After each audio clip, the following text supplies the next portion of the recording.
श्रीलंका जो T exports और बहुत सारे नेचुरल वंडर्स के लिए फेमस है, क्या वो आने वाले समय पे रह पाएगा? Let's see. Hello क्रिएटिवर्स and welcome back to another video. So you are watching news cover official from creative studies and so let's begin for a topic Sri Lanka and it's crisis.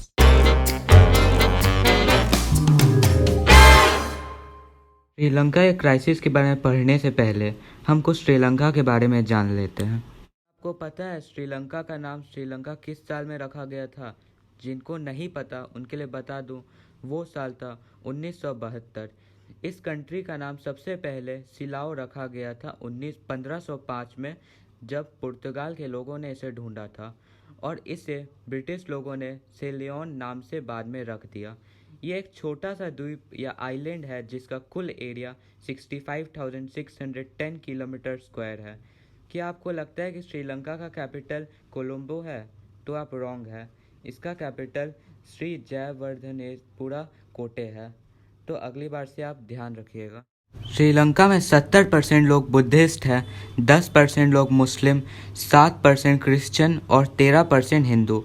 यहाँ पर कई लोग तमिलनाडु से आए हैं, जो हमारे ही देश इंडिया के दक्षिणी छोर पर है। तो बहुत सारे फैक्ट्स हो गए, तो चलते अपने मेन टॉपिक के ऊपर। तो ये क्राइसिस शुरू होती है फरवरी से। तो जनवरी 2020 में यहाँ के foreign currency reserves 2.3 billion dollars थे। तो श्रीलंका वुड बी लाइक पैसा ही पैसा होगा। मगर साल 2022 के फरवरी के आने तक ये बस 779 मिलियन डॉलर्स तक चला गया था, जो सीधा 70% कम था 2.3 बिलियन डॉलर से। यही नहीं, अभी और सुनिए। इस देश पे 4 बिलियन डॉलर्स का अभी डेब्ट पेमेंट अभी बाकी है। ये एकदम उसी प्रकार है जिस प्रकार जर्मनी में एक बार इकोनॉमिक क्राइसिस आया था, और इस इकोनॉमिक क्राइसिस को हम लोग हाइपर इन्फ्लेशन के नाम से जानते हैं। हमारे देश में कई चीज़ जो लग्जरी है हम उसे इम्पोर्टेड मानते हैं। जैसे आईफोन कैलिफोर्निया में बनते हैं और चाइना में असेंबल, बुगाटी फ्रांस में बनती है, एक्सेट्रा। तो सोचिए, हम कुछ चीज़ों पर के लिए डिपेंड होते हैं इम्पोर्टेड चीज़ों पर, मगर क्या हम डिपेंड होते हैं छोटी से छोटी चीज़ों के लिए इम्पोर्टेड चीज़ों पर? नहीं। मगर श्रीलंका छोटी से छोटी चीज़ों पर भी डिपेंड होता है इम्पोर्टेड चीज़ों पर, जैसे सीरियल्स के लिए, दवाइयों के लिए, खाने पीने के सामान के लिए, एक्सेट्रा। मगर हमें अब बहुत कम चीज़ों पर डिपेंड होना पड़ता है इम्पोर्टेड चीज़ों पर, क्योंकि हमारे देश में अब कुछ बहुत सारी चीज़ें ऐसी हैं जो अब इंडिया में बनने लगी, इंडियन स्टेट्स में बनने लगी हैं। वहाँ पर इतने सारे डेप्ट हो गए कि वहाँ पर छोटी से छोटी चीज़ों के सामान के प्राइसेस बहुत बढ़ चुके हैं। वहाँ पर एक कप चाय अब 110 रुपये का मिल रहा है। इंडिया का 1 रुपया वहाँ का 3.94 श्रीलंकन रुपीज़ के बराबर होता है। वहाँ के एक आम आदमी का एक्सपेंस कुछ 30,000 था, मगर अब वो बढ़कर 83,000 तक हो गया है। तो आप समझ ही सकते हैं कि वहाँ का कितना बुरा हाल है। वहाँ पर बिजली का भी कमी अभी चल रहा है। वहाँ के बहुत सारे पावर प्लांट को बंद करने का आदेश दे दिया गया है। लोगों के घर में कुछ ऐसा स्थिति हो गया है कि वहाँ 13 से 14 घंटे तक बिजली कटे रह रहे हैं।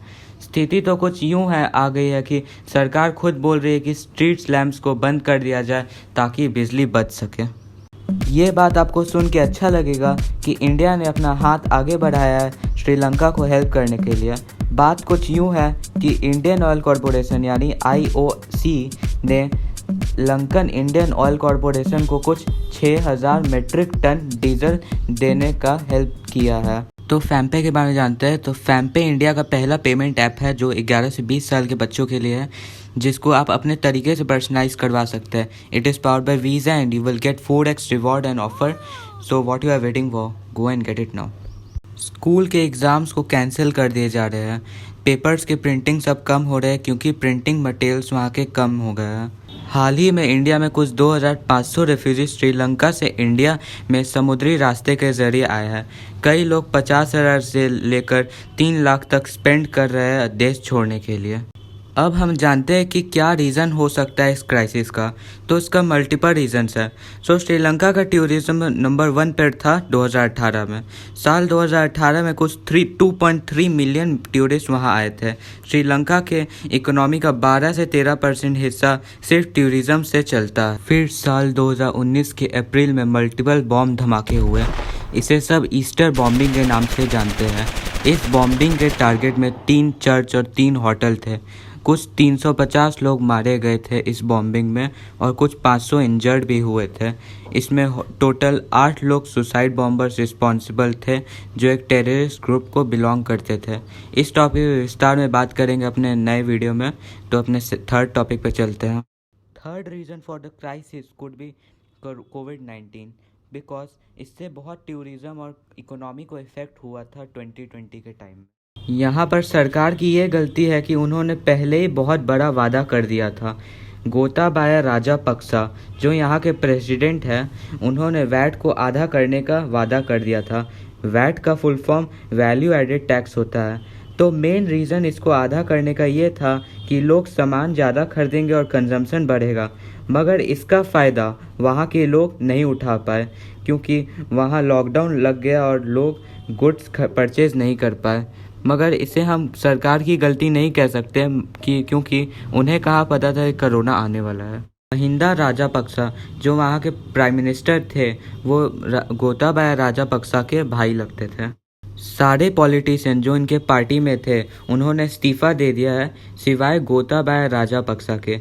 महिंदा राजापक्सा ने भी इस्तीफ़ा दे दिया क्योंकि उनके घर में बहुत सारे क्लैशेज हुए। लोगों ने पूरे भीड़ लगा दी थी और हिंसक माहौल बन गया। तो गाइस थैंक यू। आज के इस वीडियो में इतना ही। मिलते हैं अगले वीडियो में, तब तक के लिए गुड बाय। और प्लीज़ मेरे चैनल को सब्सक्राइब कर दे और बेल आइकन दबा दे कि आपको मेरे चैनल के लेटेस्ट अपडेट्स मिलते रहे और मैं ऐसे इन्फॉर्मेटिव वीडियो डालते रहूँगा आगे फ्यूचर में। तो टिल देन गुड बाय।